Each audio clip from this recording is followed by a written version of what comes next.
Big TV digital exclusive breaking news చూస్తున్నాం. గరికపాటి మొదటి wife Kameshwari చేసిన కామెంట్స్ ఆరోపణలపైతే గరికపాటి నుంచి మొదటి రియాక్షన్ వచ్చింది. ఆయన ఒక ముఖ్య ప్రకటన చేయడం జరిగింది. అయితే అవన్నీ అబద్ధాలు, క్రిమినల్ కేసులు వేస్తామంటూ కూడా ఆయన స్పందించారు. గౌరవానికి భంగం కలిగేలా ప్రవర్తిస్తే మాత్రం ఊరుకోబోమంటూ కూడా ప్రవర్తించేలా మాట్లాడితే మాత్రం ఊరుకోమంటూ ఇటు గరికపాటి టీం కూడా స్పందించడం జరిగింది. తప్పుడు ఆరోపణలు చేస్తే మాత్రం పరువు నష్టం కేసులు వేస్తామంటూ కూడా చెప్పారు. ఇక చట్టపరమైన చర్యలు తీసుకుంటామని హెచ్చరికలు జారీ చేశారు. గరికపాటిపై తీవ్ర ఆరోపణలు చేస్తున్న మొదటి భార్య కామేశ్వరి 25 ఏళ్ల తర్వాత మీడియా ముందుకు రావటంపై అయితే ప్రజెంట్ తీవ్ర ఆగ్రహాన్ని వ్యక్తం చేశారు. స్వార్థ ప్రయోజనాల కోసమే ఈ విధంగా చేశారంటూ కూడా మాట్లాడటం జరిగింది.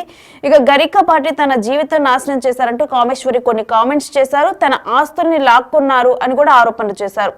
అయితే గరికపాటి జీవితంపై వ్యక్తిగత విమర్శలు చేశారు కామేశ్వరి. అయితే ప్రజెంట్ దీని మీద అయితే ఒక గరికపాటి నుంచి ముఖ్య ప్రకటన రావటం జరిగింది. మనం చూస్తున్నాము. 7వ తారీఖున ఈ ప్రకటన విడుదల చేశారు. పద్మశ్రీ పురస్కార గ్రహీత అయిన డాక్టర్ గరికపాటి నరసింహారావు గారిపై ఇటీవల కొందరు వ్యక్తులు కొన్ని యూట్యూబ్ ఛానల్స్ తప్పుడు ప్రచారం చేసి పరువు తీస్తున్నారు. ఈ దుష్ప్రచారం వారి కుటుంబ సభ్యులను, అభిమానులను చాలా కలత పెడుతోంది. వారు చేసిన ఆరోపణలన్నీ నిరాధారం, సత్య దూరం. అలానే కొన్ని వేరువేరు సంఘటనలో గురువు గారు ఎవరికెవరికో చెప్పారు, క్షమాపణలు కూడా చెప్పారని, వారి గౌరవానికి భంగం కలిగే విధంగా ప్రచారం చేస్తున్నారు. అంతటితో ఆగకుండా వారి పారితోషికాలు, ఆస్తుల విషయంలో కూడా నిరాధార అసత్య ప్రచారం జరుగుతుంది. వీటన్నిటినీ మేము తీవ్రంగా ఖండిస్తున్నాం. ఈ విషయంలో ఇప్పటి వరకు వారిపై తప్పుడు ప్రచారం చేసిన యూట్యూబ్ ఛానల్ సంస్థలపై క్రిమినల్ కేసులు పెట్టడం, పరువు నష్టం దావాలు వేయటం జరుగుతుంది. కాబట్టి ఈ విషయాల్లో వ్యక్తులు కానీ, సామాజిక మాధ్యమాలు కానీ ఇకపై ఎటువంటి దుష్ప్రచారం చేసినా తగిన చట్టపరమైన చర్యలు తీసుకోబడతాయని గమనించగలరు. సో ఈ విధంగా కూడా ముఖ్య ప్రకటన గరికపాటి నుంచి కూడా రావటం జరిగింది. ఫస్ట్ రియాక్షన్ అయితే ఈ ఇష్యూలో కామేశ్వరి ఎప్పుడైతే గరికపాటి మొదటి భార్య కామేశ్వరి ఒక 30 minutes వీడియోని అయితే రిలీజ్ చేశారు సోషల్ మీడియా వేదికగా. అప్పటి నుంచి ఈ కాంట్రవర్సీ అనేది కూడా స్టార్ట్ అయింది. ఇక ఆ తర్వాత కూడా గరికపాటి గురించి కూడా చర్చలు ఇవన్నీ కూడా జరుగుతూ ఉన్నాయి. సో ప్రజెంట్ ఈ నేపథ్యంలోనైతే వాళ్ళు ముఖ్య ప్రకటన ఒకటి విడుదల చేశారు. అయితే ఇప్పుడు ట్విస్ట్ ఏంటంటే దీని మీద మరలా కూడా మొదటి భార్య కామేశ్వరి మాట్లాడటం జరిగింది. మరలా ఆమె రియాక్షన్ ఇచ్చారు.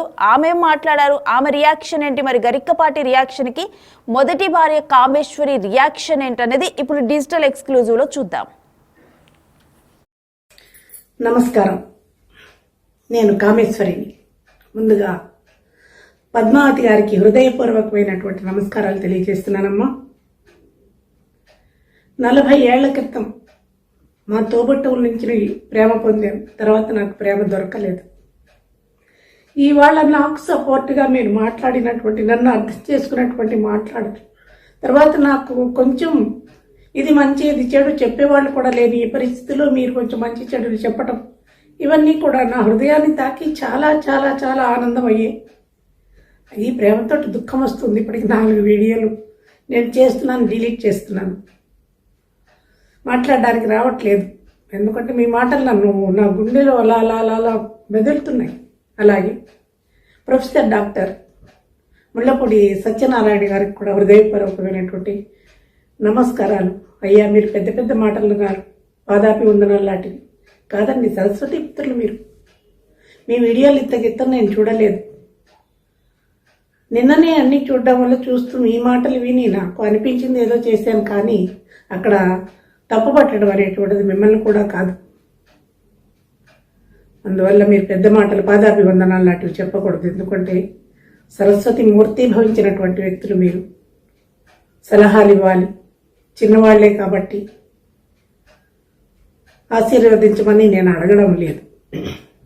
ఇంకా పద్మావతి గారి దగ్గరతో చెప్పాలంటే, అమ్మా, అర్థం చేసుకున్నారు ఒక స్త్రీ హృదయాన్ని. అలాగే తప్పులు అటు ఇటు ఉన్నాయనేటువంటిది కూడా నిజం. జరిగిన విషయాల్లో చాలా చాలా చెప్పాలి, కానీ మీకు తెలియదు. ఆ వ్యక్తి ఒక లేడీ సైకో. ఒక స్త్రీ జీవితం నాది ఎలా నలిగిపోయింది అనేటువంటిది మిమ్మల్ని నేను పర్సనల్గా కలిసి చెప్తాను. మిమ్మల్ని ఒకసారి మా ఊరు తీసుకెళ్తాను, బోడపాడ అగ్రహారం తీసుకెళ్ళి వాళ్ళ ఇల్లు ఎక్కడుంది, మా ఇల్లు ఎక్కడుంది, అక్కడ జరిగినటువంటి సంఘటనలు అన్నీ కూడా తప్పకుండా నేను మిమ్మల్ని బోడపాడ అగ్రహారం తీసుకెళ్తాను.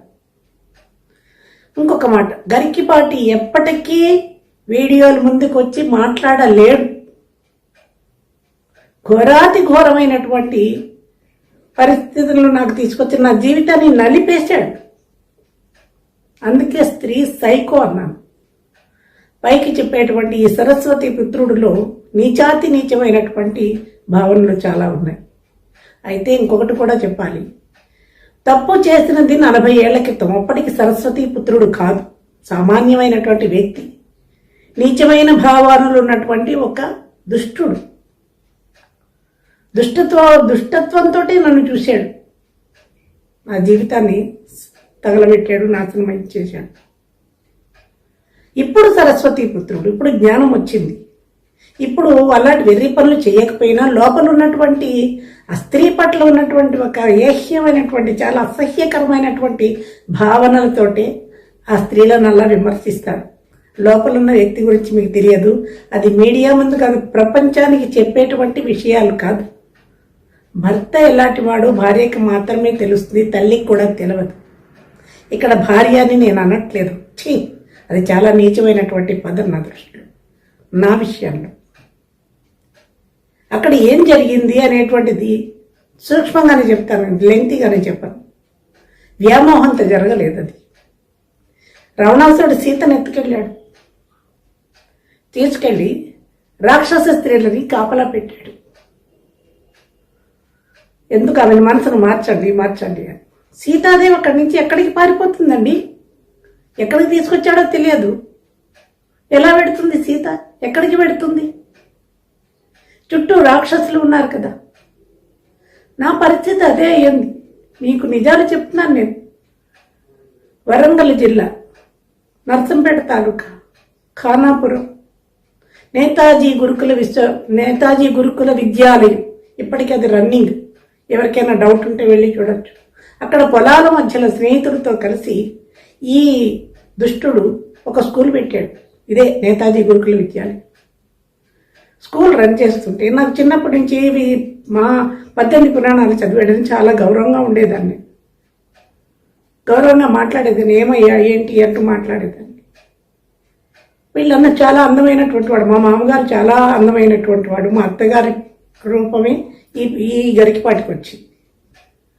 ఆయనతో నా వివాహం అయింది, కానీ కుటుంబాల మధ్య విభేదాల వల్ల పెళ్ళైన 3వ రోజు నుంచే నన్ను పుట్టింటికి వెళ్ళనివ్వలేదు. మా ఇద్దరి మధ్య ఎప్పుడైనా గొడవ వస్తే మీ నాన్నది మా నాన్నదే అనుకోవడమే తప్పితే మా ఇద్దరి మధ్య గొడవలు లేవు. ఎందుకంటే మాది అన్యోన్యమైనటువంటి దాంపత్యం, మంచి జీవితం నాది. చాలా ఇష్టం ఉండేది. అందరూ మీ ఇద్దరిని చూసి చక్కటి జంటను ముచ్చట పడేటువంటి వాడు. అప్పటి నుంచి దుష్టమైనటువంటి కన్ను వేశాడు ఈ దరిద్రుడు. నేను ఖాళీగా ఉన్నాడు, ఉద్యోగం లేకుండా. మీ అన్న ఉద్యోగం ఇచ్చి చూడబయ్యా, నువ్వు స్కూల్ పెట్టావు కదా అని నా కర్మ కాలి అడిగాను. ఉద్యోగం ఇప్పిస్తానని తీసుకెళ్ళినటువంటి ఈ మనిషి అదే సమయానికి ఒక 2 రోజులు ఉద్యోగం చేస్తూ ఉండగా వీళ్ళన్నకి ఉద్యోగం విశాఖపట్నంలో వస్తే జాయిన్ అవ్వడానికి పెడుతుంటే నేను కూడా పెడతాను, నేను ఇక్కడ ఉండను, వస్తానని ఆ మనిషిని పట్టుకుని ఏడిస్తే ఈ నీచాతి నీచుడు ఏమన్నాడు, ఇద్దరు ఒకసారి వెళ్ళిపోతే ఇక్కడ టీచర్లు తక్కువ అవుతారు, అది 5వ క్లాస్ ఉన్నటువంటి చిన్న స్కూలు, నా అవసరం లేదు. కానీ అన్నకి మాయ మాటలు చెప్పి నేను వారం రోజులు ఒక 10 రోజుల్లో చూసి నేను పంపిస్తాను, నువ్వు ఉంచు అంటే వేరే క్యాస్ట్ వాళ్ళైతే గుంజి లెంపమి కొట్టి నా పెళ్ళం ఇక్కడ ఎందుకు ఉంటుందిరా అని పట్టుకెడతారండి. మేము బ్రాహ్మణం కదా. అటువంటి అది ఆ పొగరనండి, లేకపోతే ఆ ధైర్యం కానంటే అది లేదు. ఆ ధైర్యమైనటువంటి ఆలోచనలు వాళ్ళకి రావు. బ్రాహ్మడు తెలివైన వాడు కానీ భయస్తుంది. పైగా ఈ అన్నగారికి తమ్ముడు పట్ల అపారమైనటువంటి నమ్మకం. తమ్ముడే కదా ఉన్నాడు వాడు, నీకెందుకు భయం, ఈ అడవి అయినా పర్వాలేదులే అని నాకు నచ్చ చెప్పి నన్ను వదిలేసి వెళ్ళిపోయాడు. కానీ కూడా తీసుకెళ్తే ఇంత బాధ ఉండకపోను. కానీ నా కర్మ అది కూడా. ఇప్పుడు సత్యనారాయణ గారు మొదలప్పుడు సత్యనారాయణ గారు చెప్పారు చూసారా, గత జన్మవేవో ఉంటాయి, ఆ కర్మలే నడిపిస్తాయి. ఈయన వెళ్ళిన 2వ రోజు నుంచే వీడు ప్రవచనాలు మొదలెట్టాడు నా దగ్గర. నేను తల్లితో సమానం ఏం మాట్లాడుతున్నామంటే అక్కడ జరిగిన వెర్షన్స్ని పద్మావతి గారు పర్సనల్గా చెప్తాను, వీడియోలో చెప్పలేదు. అక్కడ వ్యామోహంతో కూడినటువంటిది కాదు. ఎందుకు ఏం జరిగింది అనేది తర్వాత చెప్తాను. గతం అయిపోయిందండి. పాపమో పుణ్యమో, క్రితం జన్మ పాపాన్ని నేను కూడా అనుభవించబట్టే కదా ఈ జీవితం ఇలా అయింది. లేకపోతే ఆ మనిషితో ధర్మంగానే బతికి హాయిగా నాకు పెళ్ళిళ్ళు, పూజలు, నోములు, వ్రతాలు ఇష్టం, మనస్ఫూర్తిగా ఇష్టం. అన్నింటినీ కోల్పోయాను. నా కర్మ, వీడి పాల్పడ్డా. కానీ నా జీవితం చివరి వరకు నన్ను నలిపేసాడండి. ఒక స్త్రీని హీనంగా నన్ను ట్రీట్ చేశాడు. ఇది కూడా నేను వీడియో ముందు చెప్పలేను. మీరు మీ నంబర్ ఎక్కడున్నారో చెప్తే నేను మీకు పర్సనల్గా చెప్తాను. అప్పుడు గరికపాటి నిజస్వరూపం మీకు అర్థమవుతుంది. ఆయన వీడియో ముందుకి జీవితంలో రాడండి. నా ఎదురుగా కూర్చుని నేను చెయ్యలేదని చెప్పమానండి. ఆయన చేసిన దుష్ట చర్యలన్నీ నేను బిట్టు నేను రెడీగా ఉన్నాను. అంత నేను నిజాయితీగా ఉండి ధర్మంగా ఉండబట్టే ఇవాళ భగవంతుడు నాకు ఇల్లు ఇచ్చాడు, నాకు ఉద్యోగం ఇచ్చాడు, నా చుట్టూ మంచి సర్కిల్ ఇచ్చాడు. భగవంతుడి బ్లెస్సింగ్స్ నా పట్ల ఉన్నాయి. ఆధ్యాత్మికమైన జీవితంలోనే వెడుగుతున్నాను. ఇప్పటికీ నాలో కాముకత్వం లేదు. అటువంటిదే ఉంటే నేను ఎప్పుడో నాశనం అయిపోదునండి. నేను ఇప్పుడు కూడా వీడియోలు చూడట్లేదు, నేను కామెంట్లు చూడట్లేదు. ఎందుకంటే నేను హర్ట్ అవుతాను. నేను సుఖంగా బతకాలనుకుంటున్నాను. ఎందుకంటే ఎవరి ఇష్టం వచ్చినట్లు వాళ్ళు వెళ్తారు. అది వాళ్ళ చెల్లెలకో వాళ్ళకో జరిగిన అన్యాయం అయితే అలా మాట్లాడతారు. ఎవడైనా విమర్శ కూడా మంచి విమర్శ చేయాలి, మంచి పదాలతో విమర్శ చేయాలి. ఎవరికి తెచ్చినట్టు వాళ్ళు. మా ఫ్రెండ్స్ చెప్తుంటే విని నేను వద్దు చెప్పొద్దు అని నేను వినటం లేదు, చెప్పకపోవడం. అటువంటి పరిస్థితుల్లో చాలా హీనం చేశాడు గరికపాటి నా జీవితాన్ని. అన్నీ భరించాను. ఎక్కడ ఎంతవరకు అంటే పిల్లల్ని చూసుకుంటున్నాను, ఇంటి బాధ్యత లేకపోయినా, ప్రేమను దోమలు నాకు మనిషి అంటే అసహ్యం, పరమాసహ్యం. వెళ్ళిపోయే పరిస్థితులు ఎక్కడికి వచ్చాయంటే మనిషి ఎదిగి అవధానాల స్థాయి దాకా వచ్చాక సమస్యాపూర్ణ మా ఇద్దరు ఈ బ్యాడ్ రిలేషన్ మీద ఇస్తున్నారు. అక్కడ మొదలైంది. ఈయనే చెప్పాడు, మా అమ్మ నిన్ను వదిలించుకోమంది అన్నాడు. మీరు నమ్మినా నమ్మకపోయినా నేను నమ్మినటువంటి భగవంతుని మీద సాక్షిగా చెప్తున్నా, నా మీద చేతబడి ప్రయోగాలు చేయించారు తల్లి కొడుకు.